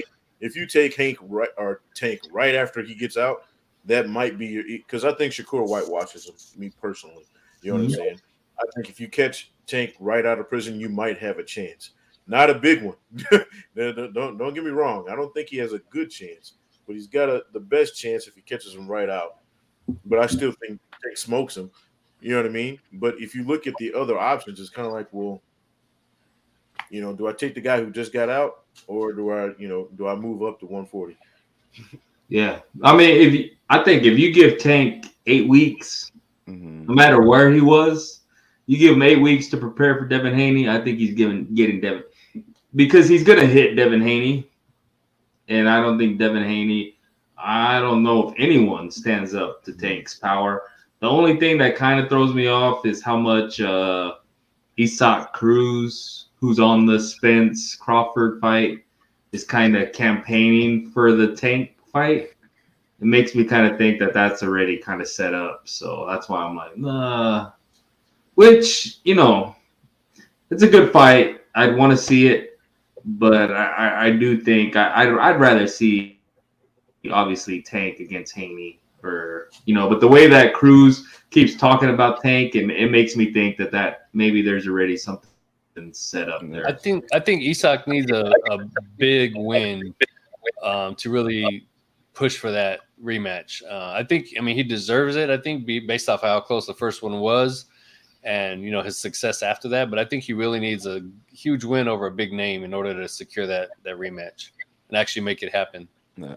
And I think his team is thinking the opposite, where they're thinking, well, we're still a guy who could get beat, so we're not going to put ourselves in the chance. They want to kind of, I think, keep that out there. And I think it would be an entertaining fight. For me, I think that Tank or Isak did just as much as he possibly could have in that first fight, where I think Tank had the hand injury. He was using just his right hand for most of the second half of the fight. And if that still wasn't enough for Cruz to win, I'm not sure. And that was a short notice fight. I think if you give both those guys, I mean, Cruz was already on the undercard, I think. So if you give Tank a full camp to prepare for Cruz, and I think if he has two healthy hands, I think it's even more of a one-sided fight. But first fight was close enough that I guess if he doesn't get the Haney fight, it would be entertaining. They'd be able to sell it. But I think that there's no doubt Tank wins that rematch. I think close or not, I think, let's be real. Isak is living off of him going the distance with Tank. Absolutely. Mm-hmm. And props to him. I mean, we seen who was it? Stavern took Wilder the distance, mm-hmm. and everyone, and then what happened in that rematch? Mm-hmm. But it's kind of like when you're in with the power puncher of that level, and you go the distance, people are like, oh, right. And I honestly wouldn't be surprised if that ended the same way Wilder Stavern ended. Mm-hmm. But hey, he went the distance with that guy. So, maybe we do see that. I just don't want to see that right now. I think Tank can get a Haney, get some of these other guys. But, I mean, obviously that's the play for Cruz right now is trying to get that Tank fight. Yeah, exactly. I don't blame him at all and his team for doing it because if I were them, I'd do the same thing. You can make 10 times the amount of money to fight Tank that you would these other guys. So I don't blame him for that. And the Stavern one was a good shout out too, just because I mean Don King was still rolling him out as an opponent even last year. So I think that shows that if you go the distance with some of these guys, you'll be around fucking forever as an opponent. So and to just comment towards this answer could be used for so much. It's boxing. Basically, that's it. It's boxing. Oh yeah, it's boxing, right? Like you've had openly racist guys. You've had, convicted rapists. You've had the worst of the worst kind of guys. And boxing gives you that opportunity to like, hey, if you don't like me, they're going to get in the ring and fight it out. Me, bro, that's kind of what draws me to boxing because not that I support any of that or whatever, but it's like, man, nothing outside of what happens in this ring matters. It's like, right. It reminds me. We're gonna get in there and we're gonna see, we're gonna fight, and that goes back to, I don't know, man. It's kind of the gladiator type thing. It reminds me of that movie No Holds Barred. I don't know if you guys have seen that. I know Jack has it. Movie Jack. But like there's like a scene in there where they're having the tournament where all the dudes are gonna meet and fight. And like you see all these different dudes from different trades, like truck drivers and construction workers, like all these dudes that are in the movie, they display them to be like badass dudes. Like who cares, what their background is? These are badass dudes, and you see them coming from these blue collar jobs and all that. Yeah. And you want to see who's the best one. And that's boxing at the end of the day. You have all these dudes, society's misfits, basically. Yeah. And I go back to like Kovalev. I think Kovalev had said some things that people were offended by, that he was racist or whatever. And it's like he's done some crazy things too. I know he's been in trouble with the law for some crazy. Yeah, and it's like, all right, if you don't like him, like get in the ring with them. Like you have your opportunity to hurt him. Right. And that's just recent, right? Like Kovalev I think he killed a guy in the ring and, said like kind of had no remorse. It's like, all right, man. Well, if you don't like it, like someone else can get in the ring with them. And, we go Tony Ayala, we go Mike Tyson. We all don't know what happened, but, there's been guys convicted of a lot of things. And like Felix said, the misfits, and they have a place in the sport. You have Ricardo Mayorga, who said he was in machete fights. You have Edwin Valero, who he ended up. Basically the same thing. It's the same thing, and it's like these guys. If you don't like it, they're pretty much their own independent contractors. Right. Do something about it. The way I look at it, bro, is this: those other sports or leagues, right? They've got rules that they've got to abide by. They've got to sell an image to be wholesome and role models and all this other here shit, right? These dudes beat each other up for a living. You know what I mean? To have a realistic expectation that they're going to be PTA members or the neighbor next door bringing you cookies and shit when you move into the neighborhood is unrealistic, bro. These are people who get paid to beat the shit out of people. Their testosterone level is through the fucking roof. If they're assholes outside of the ring, guess what? That's probably better for them in their sport, right? It's probably better that he's a big piece of shit outside of the ring because it probably help him inside the ring. You know what I mean? I don't need my combat fighters being, in commercials or being the face of, this, that, or the third. I want them to be able to beat the fuck out of somebody. And that's what Tank does, bro. Like him or not. That's what the sport is. It's just like MMA. You see all those guys, John Jones and all them. John Jones can't stay out of trouble. But guess what? He's the best at whooping everybody else's ass in his sport. Sign the check. When he's on, I'm turning it on. You feel me? Allen Iverson was so controversial, but he would have been so beloved in boxing. You know what I mean? Like that's the type of character that boxing loves. He was beloved in the NBA by fans. Yeah. Right. Like the league didn't like that. Like they want them to promote their brand or whatever. But like Nib said, in boxing, each individual is their own brand. Now, if I don't care about my brand or what I'm representing, hey, maybe I don't get some extra money from sponsors or whatever. But hey, I'm just going in there to do my job.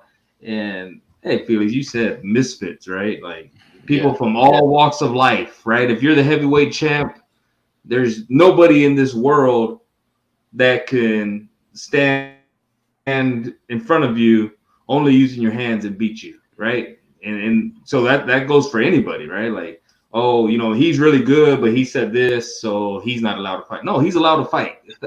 So that's part of the that's kind of be any Kaepernicks in boxing. You know what I'm saying?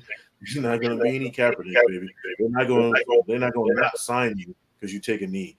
You know what I mean? There's not going to be any Lawrence Taylors. They don't give a fuck about the hookers in your bedroom, bro. Can you show up on fight night? You know what I mean? Like that's all the fuck that matters. All that other shit is for everybody else, bro. Yeah.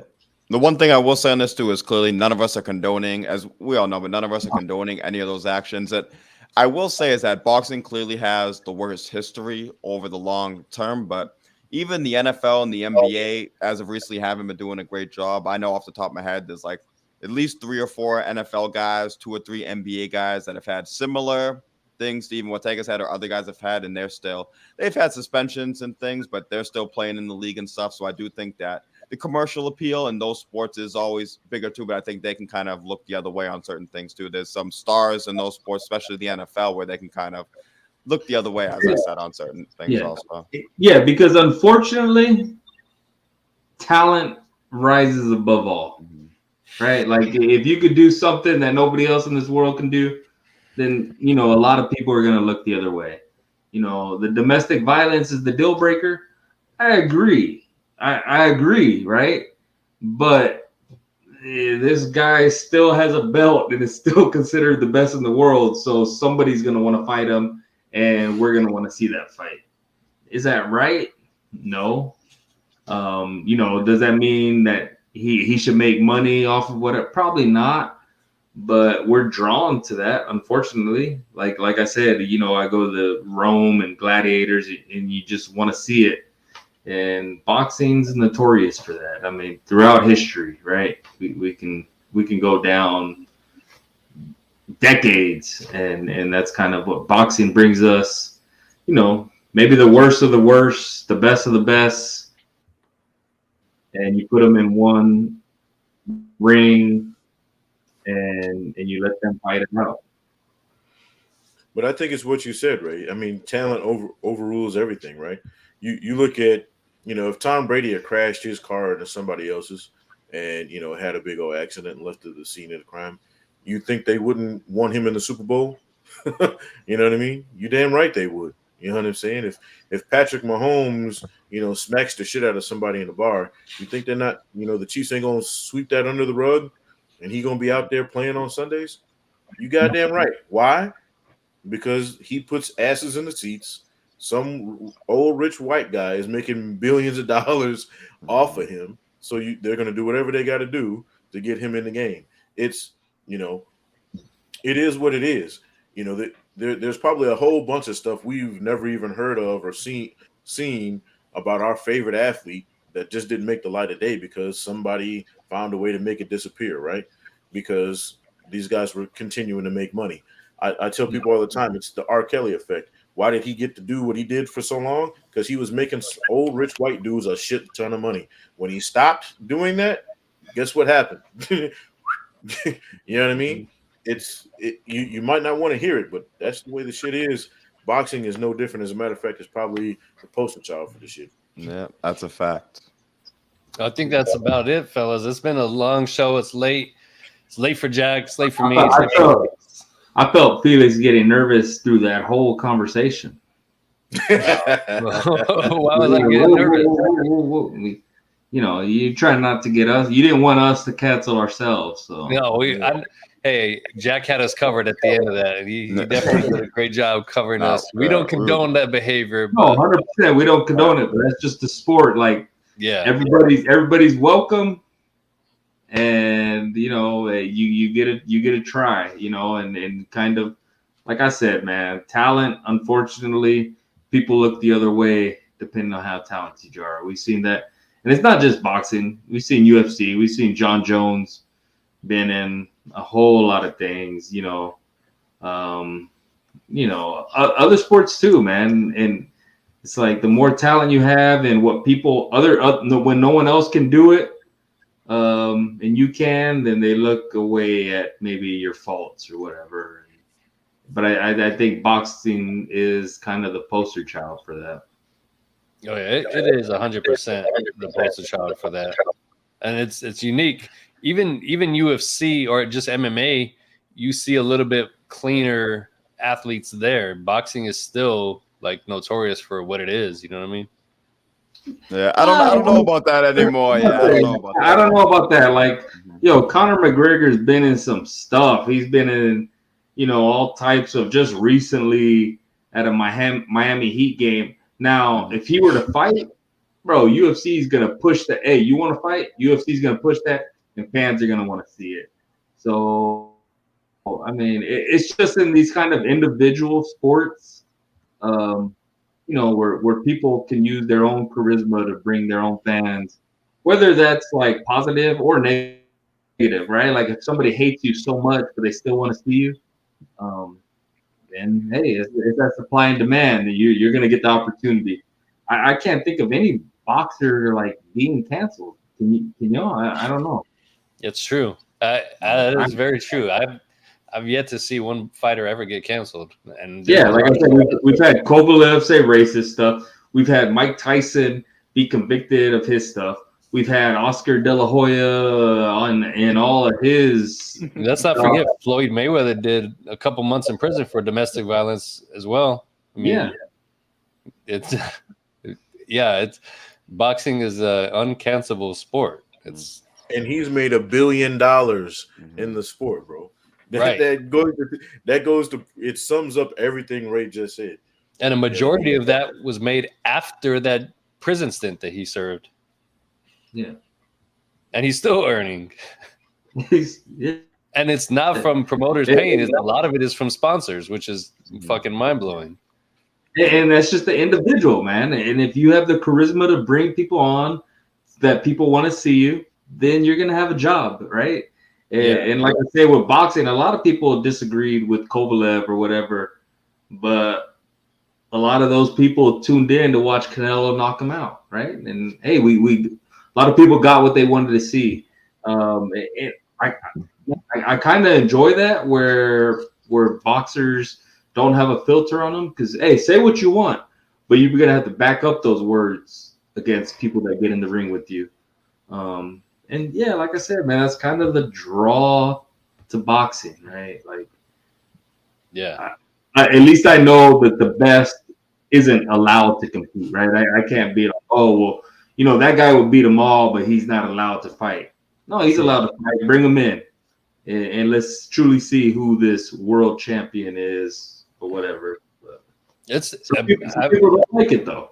I've always said it, too. Boxing is the only sport where world champion actually means something. These other sports, to me, they're NABO champions because we're seeing the sports in America only. They're not competing against the other countries, yet they're considered world champions. Why? I mean, baseball is the World Series. Why? You know what I mean? Like, why are these guys considered world champions? They don't defend the titles. They win. Season ends. They come back, take 5 losses. You know what I mean? It doesn't take off of what they won, but they're still considered champions or whatever. You know what I mean?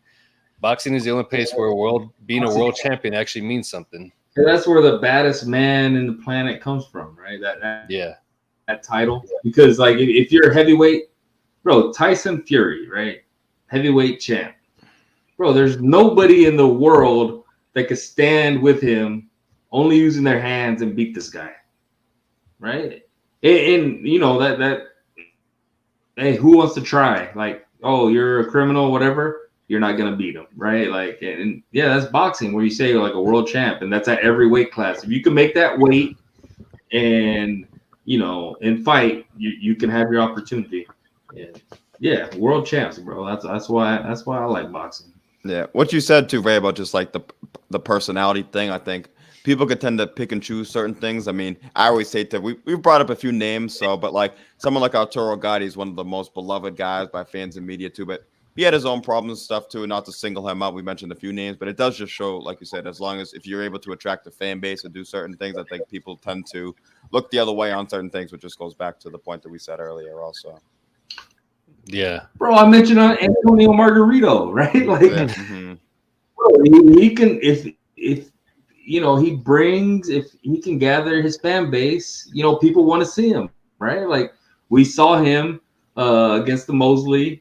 The hand wraps, but we still wanted to see him fight, and he's I don't know, that's boxing, man, and people like it and some people don't. Maybe that's what turns some people away from it, is that it's so just kind of renegades all over the place, but also that's what draws some people to the sport, I think.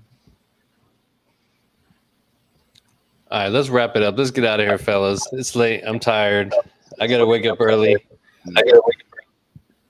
I feel that too, but great show. The last thing I do want to mention is just that Frank Martin fights this weekend on Showtime. So he's fighting an Olympic bronze medalist and undefeated guy. So not a crazy big fight or anything, but it'll be interesting. So if you've made it this far in, then just tune in to watch him this weekend also. And then great show, and we'll see you guys next week.